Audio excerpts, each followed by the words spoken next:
Hi guys, welcome to my online सी। मेरा नाम है दिव्यश। सो गाइस, आज हम लोग बात करने वाले हैं कि किस तरीके से आप बिजनेस पर्सन की जो है इनकम टैक्स रिटर्न फाइल कर सकते हैं। तो पिछले कुछ लास्ट वीडियो के अंदर मैं बता चुका हूं कि कैसे एक हाउस वाइफ की या कैसे एक सैलरी पर्सन की रिटर्न फाइल की जाती है।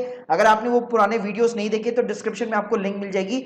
वीडियो को शुरू करने से पहले बताना चाहूंगा, अगर आप अपनी ITR भरवाना चाहते हैं एक्सपर्ट के थ्रू तो सिंपली डिस्क्रिप्शन में आपको लिंक मिल जाएगी। तो बहुत ही कम प्राइसिंग के ऊपर आप माय ऑनलाइन सी के थ्रू अपनी ITR जो है फिलअप कर सकते हैं। तो चलिए गाइस शुरू करते हैं। तो देखिए, मैं आपको ऑलरेडी बता चुका हूं कि आपको अपने अकाउंट के अंदर लॉगिन कैसे करना है। मेरा अकाउंट जो ऑलरेडी लॉगिन हो रखा है, एकदम फ्रेश अकाउंट है, अभी तक कोई भी यहाँ पे रिटर्न वगैरह फाइल नहीं हुई है। तो स्टार्ट करने के लिए सबसे पहले आपको ई फाइल के ऊपर जाना पड़ेगा। यहाँ पे क्लिक करना पड़ेगा इनकम टैक्स रिटर्न।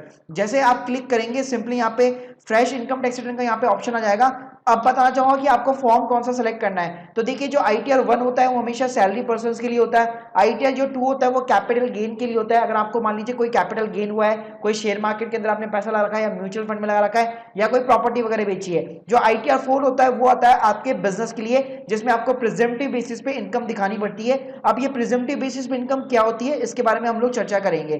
तो सबसे पहले आपको जो है यहाँ पे असेसमेंट यहाँ पे चूज करना होगा।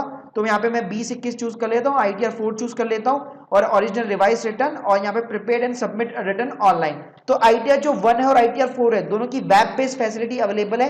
तो इजीली आप जो है ऑनलाइन रिटर्न अपनी फाइल कर सकते हैं। मतलब ITR 2 में जैसे आपको डाउनलोड करना पड़ता था फॉर्म, वैसे नहीं करने की जरूरत। आप सिंपली वेब बेस्ड जो है यहाँ पे सॉल्यूशन यूज में ले सकते हैं। सिंपली आपको यहाँ पे कंटिन्यू पे क्लिक करना है, एग्री बटन पे क्लिक करना है। जैसे आप कंटिन्यू करेंगे, आपके सामने जो ITR 4 का फॉर्म है वो पूरा का पूरा फॉर्म यहाँ पे ओपन हो जाता है। अब बात करते हैं इस फॉर्म में क्या दिया हुआ है। अगर मैं जनरल इन्फॉर्मेशन की बात करूं तो सिंपली यहाँ पे बेसिक डिटेल दी होती है, जैसे नेम हो गया, एड्रेस हो गया, इनका कॉन्टेक्ट डिटेल्स वगैरह, ये सारी यहाँ पे चीजें दी होती है।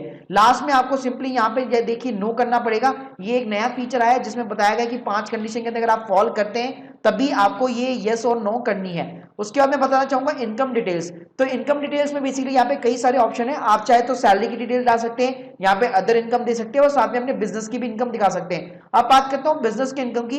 तो स्पेशली यहाँ पे एक शेड्यूल दे रखा है BP। जी हाँ, मतलब है बिजनेस की जो प्रेजेंटेटिव की इनकम होती है उसके नाम से ही है। अब इसके अंदर कई सारे सेक्शन दिए गए। तो यहाँ पे जो इंपॉर्टेंट सेक्शन है वो है 44AD। जी हाँ, तो अब ये प्रेजेंटिव इनकम क्या होती है। तो देखिए, ITR 4 का मेथड बिल्कुल सिंप्लीफाई है। जो भी बिजनेस अपनी रिटर्न फाइल करना चाहते हैं उनको एक जो है टर्नओवर दिखानी पड़ती है, मतलब एक सेल्स अमाउंट दिखाना पड़ता है। तो आपका साल भर में जितना भी सेल अमाउंट हुआ है, अगर आपके पास में मान लीजिए GST नंबर है, तो आप सिंपली कैलकुलेट कर लीजिए कि साल भर में आपने कितनी सेल दिखाई है। अगर आपके पास में GST नंबर नहीं है तो आप अप्रोक्स बेसिस पे ले सकते हैं कि मेरे अप्रोक्स बेसिस पे पूरे ईयर के अंदर कितनी मेरी सेल हुई है। तो आपकी जो भी सेल हुई है सिंपली आपको वो कैलकुलेट करनी है। फॉर एन एग्जाम्पल के लिए जैसे मैं यहाँ पे लेता हूँ, जैसे मान लीजिए मुझे 9.5 लाख रुपए की मुझे यहाँ पे सेल हुई है, तो मैं कोई भी एक अप्रोक्स अमाउंट डाल दूंगा यहाँ पे, जैसे 9.5 मतलब 9,52,485। अब मुझे क्या करना पड़ता है, यहाँ पे मेरे पास दो ऑप्शन दिए हुए हैं कि पहला तो है payment account through the cheque. मतलब यहाँ पे बेसिकली आपको 8% और 6% का यहाँ पे आपको अपनी सेल पे प्रॉफिट बताना पड़ता है। तो इसके भी दो तरीके होते हैं। एक तरीका तो ये हो गया, अगर मान लीजिए आपका पूरी की पूरी सेल अगर डिजिटलाइज है, मतलब पूरा पैसा आपके अकाउंट के अंदर आता है, आपको कोई भी कैश के अंदर कोई भी ट्रांजेक्शन नहीं होता है, तो सिंपली आपको जो हमेशा यहाँ पे फर्स्ट कॉलम के अंदर डालना है। लेकिन मान लीजिए अगर आपके अंदर कैश के अंदर डीलिंग होती है, तो जो भी आपका टर्नओवर है आपको डालना है हमेशा सेकंड कॉलम के अंदर। तो जो भी मैं 9.5 लाख की बात कर रहा हूं, तो अप्रोक्स इतना ही टर्नओवर, जितना भी टर्नओवर है वो आपको यहाँ पे फर्स्ट या सेकंड दोनों कॉलम में से एक में दिखाना पड़ेगा। उसके बाद में यहाँ पे दिया हुआ है सेकंड कॉलम, जिसमें एक में लिखा हुआ है 6% और एक में लिखा हुआ है 8%। अगर मान लीजिए अगर आप पहला वाला ऑप्शन चूज करते हैं जिसके अंदर सारा पैसा अगर आपके अकाउंट के अंदर आया है, जितना भी सेल का अमाउंट है, तो आपको जो है मिनिमम 6% दिखाना है। यहाँ पे मैं मिनिमम यूज कर रहा हूं, क्यों?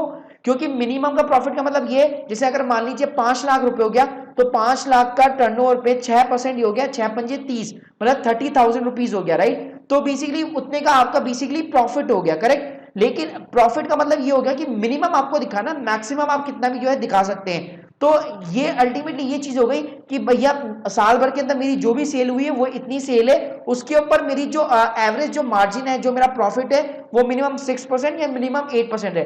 तो गवर्नमेंट ये मानती है चाहे आप किसी भी टाइप का बिजनेस क्यों ना कर रहे हो, आपको मिनिमम 6% या 8% का प्रॉफिट तो होता ही होता है। अगर उसके नीचे होता है तो आपको सीए से ऑडिट करानी पड़ेगी, लेकिन अगर आपको इतना प्रॉफिट होता है तो सिंपली आपको अपनी सेल बतानी है और उसके ऊपर आपको इतना प्रॉफिट बताना है और अपनी आईटीआर फाइल करनी है। तो यहाँ पे आप 6% और 8% से ज्यादा भी बता सकते हैं। जैसे अगर मैं 9.5 लाख की बात करूं, तो अगर मान लीजिए आपका सर्विस बेस्ड बिजनेस है, तो अगर आपका 40 से 50% का मार्जिन है तो आपकी 4 लाख के आसपास आपका प्रॉफिट हो गया।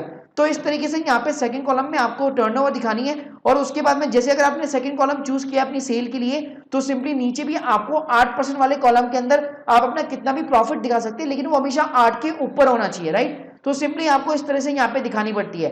अब बात करूंगा नीचे आपको बेसिकली कुछ भी डिटेल्स नहीं डालनी।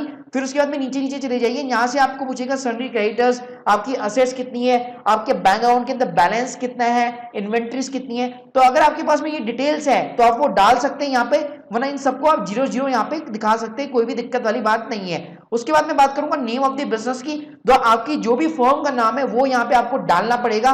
और उसके बाद मैं बात करूंगा बिजनेस कोड की, तो आप जिस भी टाइप का बिजनेस कर रहे हैं तो यहाँ पे कई सारी यहाँ पे कैटेगरीज दी गई है, मैन्युफैक्चर दी रखी है, सर्विस इंडस्ट्री है, रिटेल है, होलसेल है। तो आपका बिजनेस जिसमें अंदर भी फॉल करता है सिंपली चूज करके आपको वो डालना है। अब बात करूंगा जैसे यहाँ पे आप कोई फिगर डालेंगे ऑटोमेटिकली आपकी जो इनकम डिटेल्स है ऑटोमेटिकली यहाँ पे आपको दिखाने लग जाएगा कि आपके बिजनेस से जो भी इनकम हुई है। लेकिन यहाँ पे एग्जांपल के तौर पे मैं यहाँ पे कुछ भी नहीं डाल रहा, क्योंकि मेरे पास में जो प्रैक्टिकल में भी आईटीआर में है उसमें बिजनेस की कोई इनकम नहीं है, मेरे पास में सिर्फ अदर इनकम है।